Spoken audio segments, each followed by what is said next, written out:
The doorbell rang at exactly 9:47 a.m. on a Saturday morning. I knew who it was before I even opened the door. Margaret Hendricks, our HOA president, stood on our porch with her clipboard clutched to her chest like a shield and her lips pressed into a thin, disapproving line. "Mr. Patterson," she said, not bothering with pleasantries, "we need to discuss your wife." I sighed, keeping my hand on the doorframe. "Good morning to you, too, Margaret. What seems to be the problem?" "The problem," she enunciated each word carefully, "is that woman you brought here. She doesn't belong in Riverside Estates." My jaw tightened. "That woman is my wife, Sarah. We moved in 3 months ago. You were at the closing." Margaret's face flushed red. "I'm aware of the timeline, Mr. Patterson, but several residents have complained. She doesn't fit the demographic of our community." "Demographic?" I felt my blood pressure rising. "You mean because she's black?" "I mean," Margaret sniffed, "that she clearly doesn't understand the standards we maintain here. She was gardening yesterday without proper HOA approval for her plant selections. She parks her vehicle in the driveway instead of the garage. And Margaret lowered her voice conspiratorially, she was seen carrying a weapon into the house last Tuesday." I almost laughed. "That's her service pistol, Margaret. She's required to carry it." "Exactly my point. We don't allow firearms in Riverside Estates. It's in the bylaws, Section 7, Paragraph 4. "No," I corrected. "Section 7. Paragraph 4 prohibits the discharge of firearms within the community. It says nothing about ownership. I read the entire HOA agreement before we moved in." Margaret's eyes narrowed.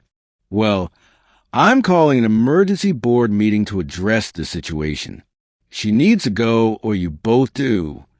Before I could respond, Sarah appeared behind me, still in her running clothes, a light sheen of sweat on her forehead. She'd been out for her morning 5-mile run.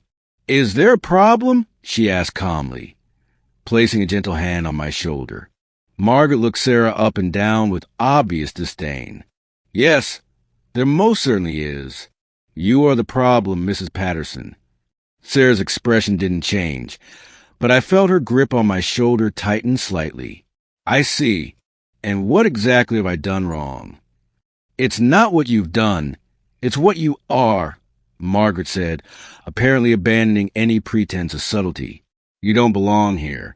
This is a respectable neighborhood, and I have it on good authority that you've been involved in criminal activities." My wife tilted her head. "Criminal activities?" "Don't play coy with me. I saw the police scanner in your car. I saw the handcuffs in your glove compartment when you asked me to grab your registration last week. You're obviously some kind of criminal, and I won't have it in my neighborhood." Sarah glanced at me, and I could see the corner of her mouth twitching. She was trying not to smile. "Margaret," I started, but my wife squeezed my shoulder. "No, it's okay, honey." Sarah stepped forward, her 5'9" frame forcing Margaret to look up slightly. "Mrs. Hendricks, I think there's been a misunderstanding." "The only misunderstanding is you thinking you can fool us," Margaret shot back. "But I've been documenting everything. Every violation, every suspicious activity. And now I'm putting my foot down." "I'd like to resolve this peacefully," Sarah said, her voice still calm but with an edge of steel I recognized. It was her work voice. "Perhaps we could sit down and discuss." "I'm done discussing." Margaret's voice rose to a shrill pitch. "You have until the end of the week to vacate this property, or I'll have you forcibly removed." "Margaret, we own this house," I said, my patience finally snapping. "You can't evict us from our own property." "Watch me." Margaret pulled out her phone. "I'm calling 911 right now. I'm reporting a dangerous criminal trespassing in our neighborhood." Sarah held up a hand. "Mrs. Hendricks, I really wouldn't." But Margaret was already dialing. her finger jabbing at the screen triumphantly. She held the phone to her ear, and I watched as she spoke to the dispatcher. Yes, hello. This is Margaret Hendricks, HOA president of Riverside Estates. I need officers here immediately. There's a dangerous individual threatening our residents. She's armed and refusing to leave. Yes, she's right here on the property at 2847 Lakeview Drive. Please hurry. She ended the call with a satisfied smirk. The police will handle you now. Sarah simply nodded. Okay then. The next 10 minutes were tense. Margaret stood at the edge of our driveway, arms crossed, while Sarah calmly went inside and changed into a fresh shirt. She came back out just as 2 patrol cars pulled up, lights flashing but no sirens.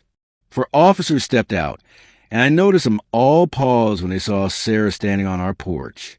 One of them, a senior sergeant, immediately straightened. Director Patterson, he said, his voice respectful but confused. We received a call about, he glanced at his notepad, a dangerous armed individual? Director? Margaret's voice was sharp. What are you talking about? Arrest this woman. The sergeant ignored her, keeping his attention on Sarah. Ma'am, is everything all right? Sarah smiled, and it was the first genuine smile I'd seen since Margaret arrived. Everything's fine, Sergeant Reynolds. This is just a misunderstanding with our HOA president. She called 911 because she believes I'm a criminal.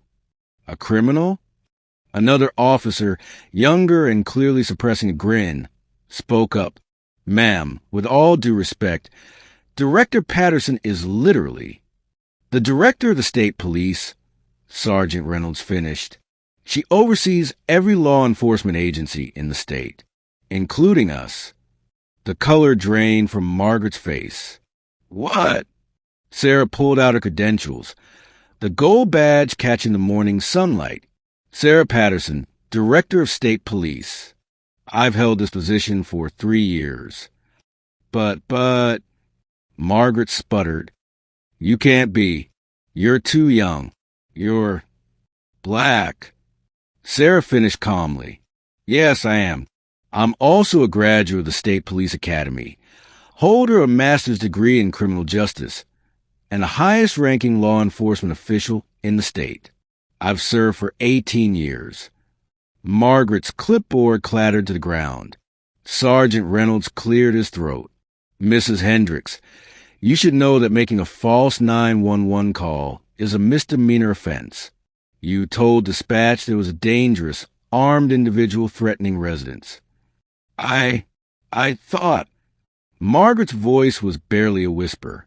You thought wrong, Sarah said firmly.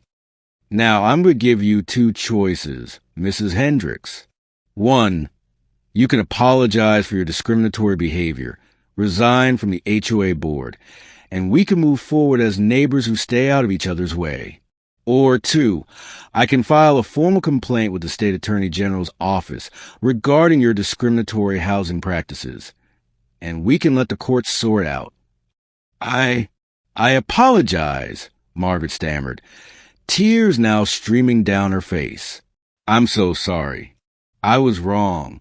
I was completely wrong. Sarah nodded. And the resignation? I'll submit it today. Good. Sarah looked at the officers. Gentlemen, thank you for responding so quickly. I apologize for the waste of your time. Not at all, Director, Sergeant Reynolds said. We're just glad everything's resolved. He shot Margaret a stern look. Ma'am, consider this a warning about false 911 calls. Don't let it happen again.